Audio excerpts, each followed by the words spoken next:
He has to be aggressive. He has to go forward on this first lap of the Grand Prix. Pecco Bagnaia needs 2 points, but he needs to get to the first lap unscathed. He starts from 8th on the grid. This is the 5th time. Jorge Martin, he goes from pole position on that Pramac Ducati as the riders then filter through the final corner to complete our final warm-up lap of the season. This is it. This is the showdown, this is the shootout. Circuit for the title decider. It's lights out, full throttle, and we're underway. The biggest prize in racing up for grabs. Brilliant start by Jorge Martin. Look at Alex Frenz on the factory Suzuki. Rins will lead into first corner. Quattararo's been sorted by Brad Binder, I think, on the... Involved Alex Rins taking the lead as Marques again forces his way past Miller, and Quattararo, ever the opportunist as he has to be, forces his way through. Bagnaia had to check up there as well, with Miller ran out to the marbles on the outside of turn number 8. Bagnaia had to lift. Something has detached either from Pecco Bagnaia's Ducati and Fabio Quattararo. Oh, look at this. This is incredible action here by the GP. The two title contenders exchanging paintwork. Physical contact between Bagnaia and Quattararo. This is Miller on the inside of Fabio Quattararo. That picked him up. And then coming through a narrow gap was Pecco Bagnaia. Well, that was rubbing for the title, was Binder on his case now. Yeah, well, he was in miracle territory before this race kicked off, wasn't he? But already now, that miracle getting bigger and bigger because Quattararo already 2.1 seconds off the leader of the Grand Prix. Simon, down to you. I think you could identify what came off Fabio Quattararo's Rins in the lead. And Fabio Quattararo currently running in 6th position as the race finally starts to settle down a little bit. As mentioned, Pecco Bagnaia would be more than happy to see that bleeding group of 4 just pull further and further into the distance. He'll also be very happy if Brad Binder is when he gets onto the pit straight. He needs to have the 3rd and 4th sector of his life here, Fabio Quattararo. He needs to try and pull out a little bit of a gap over Pecco Bagnaia. Bagnaia will have a bit of a mental quandary here. Does he attack and get back past Quattararo on the main straight next time round? Aleix Espargaro's in the pits and Paul Espargaro in the gravel trap.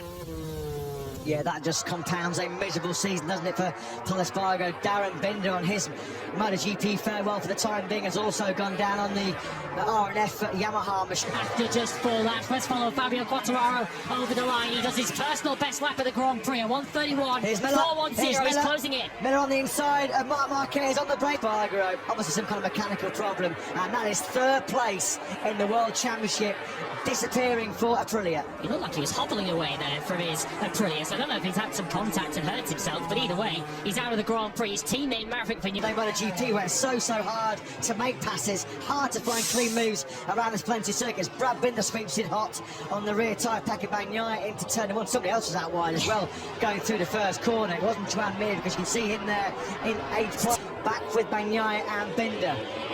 Binder, we know how aggressive he is. He will know what to stake though for Pecco Bagnaia. So technical problem on Aleix Espargaro's Aprilia, confirmed from Sam Craig pit lane. They're still trying any closer than 2.5 seconds to Alex Rins. He did a 1:31.596, which was just a little bit quicker than the top 2 men in this Grand Prix, Rins and Martin, but again he stays just on the 2.5 seconds away from that podium battle.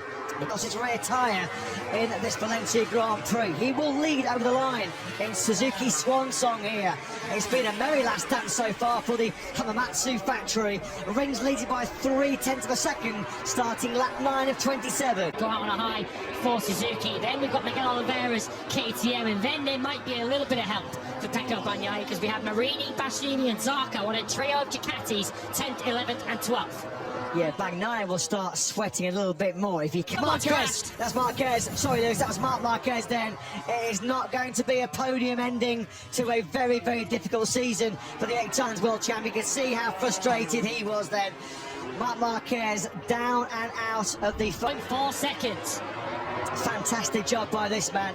He said he was going to go down fighting, he was going to go down swinging, and that's exactly what he is doing right now. There was nobody on this 4-kilometre Valencia circuit quicker than this man now, who is closes on the back of it. Yeah, this will hurt Joan Mir as well. He'll be happy for Suzuki, but he won't want to see his teammate Alex Rins take the final glory. As it stands right now, the brilliance of Alex Rins means he's on course to win 2 of Suzuki's last. In Bagnaia reminds you, even if Quartararo wins the race, only needs to finish 14th or higher. So if he wants, he can just let Joan Mir go through and Miguel Oliveira. But Pulling team as they look to seal 3rd in the World Championship, because Aleix Espargo out with a mechanical problem very early on. Maverick Vinales, his teammate, way outside the points again. That could be 3 races in a row to end 2022 with no points for Vinales. And take 3rd in the championship himself if he can overtake Rins and Martin up ahead of him. Bagnaia still resisting this relentless pressure being exerted on him by 2020 World Champion Joan Mir.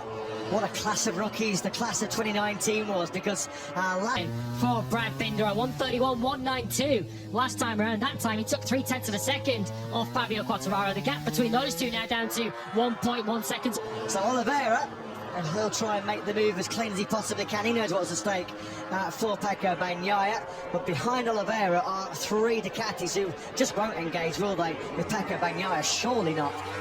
So we come across the line then to complete. Final podium of the season. A quick check on Joan Mir, having got through on Pecco Bagnaia on the previous lap, he was able to immediately drop his pace. Through on Bagnaia, just doesn't have that downforce and that grip and turning without that right-hand aero on that factory Ducati.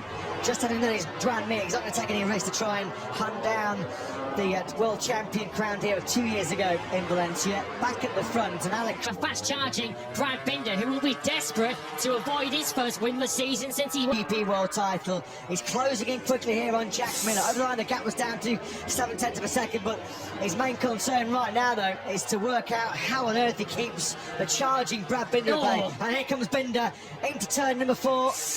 Yeah, but he knows he won't need reminded. He'll have to make it as clean as a bit wide.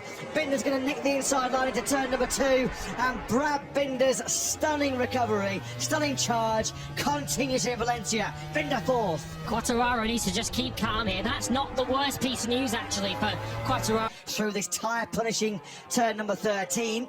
Well, Jack Miller needs to make quick work here of Jorge Martin if he wants to win this Grand Prix, because that gap is visibly opened up, hasn't it? Alex Rins is pulling away at the front of the Grand Prix. He wants that Hollywood finish for Suzuki. 9 laps remain behind Pecco Bagnaia, so he can then relax in that stage. So into turn 4, Marini making it cleanly up the inside, which is all the Ducati can ask for, really. That Marini makes the move on Bagnaia, but doesn't make life difficult for the Ducati. Bastianini, I'd imagine, will have seen that, and we're looking to do that. Will be, obviously, he'll be aware. That's the position of Fabio Quartararo in this Grand Prix. So this year in Le Mans, in Aragon, in Misano, in Sepang last time out. It's going to be one of the fascinating subplots in next year's World Championship, with Bastianini alongside Pecco Bagnaia in the factory Ducati garage. And all the people like so far, he's been absolutely superb. An exhibition in leading a Grand Prix from the front and managing his tyres for these last 7 laps or so. He's 0.8 of a second clear of Martin. Well, I thought Binder was going to have a look up the inside of Miller there. Decision to withdraw from this MotoGP World Championship. Still people scratching their heads about how they've come to make that decision. That's reality, though. This is Suzuki's last dance. This is their last hurrah. And what a last hurrah it's been so far for Alex. Ninth that Bastianini's taken from Bagnaia, because Joan Mir is not showing on our order on the left-hand side of your screens, but he is still there. He is still running in 6th position. He came over the last time around to do a 1:31.6, so we'll keep you up to date on that if it becomes relevant, if Bagnaia slips low enough down. Podium, but he wants a first win of 2022, doesn't he? What a charge it's been from the Red Bull KTM man here. 4.5 laps to go in Valencia. Binder 3rd. It's still Rins that leads. His lead, though, shrinking down to just 0.7 as Martin comes strong, trying to get his claws back into that top 3. Into turn 9 he goes. He's going to flick it hard right now into turn number 10, into 11. Well, it went in between sort of 10 and 11, didn't it, as he carried a bit of lead angle. So a Miller out of 4th. Way through quickly into 2nd place. It might be too late to hunt down Alex Rins at the front of this Grand Prix. There is Bagnaia. Look how cheesy to lead his right leg.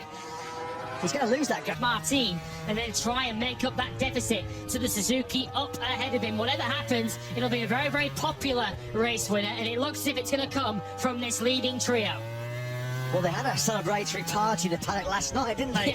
Suzuki. Taking that tighter line through 13, so the door doesn't really open up for Binder into 14. Of course, he will be sensible. He won't do anything too silly behind Bagnaia, but if the Ducati nerves were bad already, the last thing they want is the second of the factory Yamahas up behind their World Championship leading contender. They're just 8 kilometres away then from a milestone victory finale at Tartnisside in Valencia, with Suzuki on course to bow out of MotoGP. Will be flying very, very shortly for the Bologna factory, because we are on the last lap, or our top 4 men are on the last lap. Rins, Binder, Martin and Quartararo. Brad Binder on that last lap took 0.2 of a second out of Alex Rins. The Bastianini just ahead of Pecco Bagnaia on this last lap. He's going to clinch 3rd place in the World Championship, barring a late disaster for him. Alex Rins' lead has shrunk on this lap. It's down to half a second, but Brad Binder into the final sector of this Grand Prix. He's not close enough. 2009. Great scenes here between our new MotoGP World Champion Pecco Bagnaia and our outgoing World Champion Fabio Quartararo.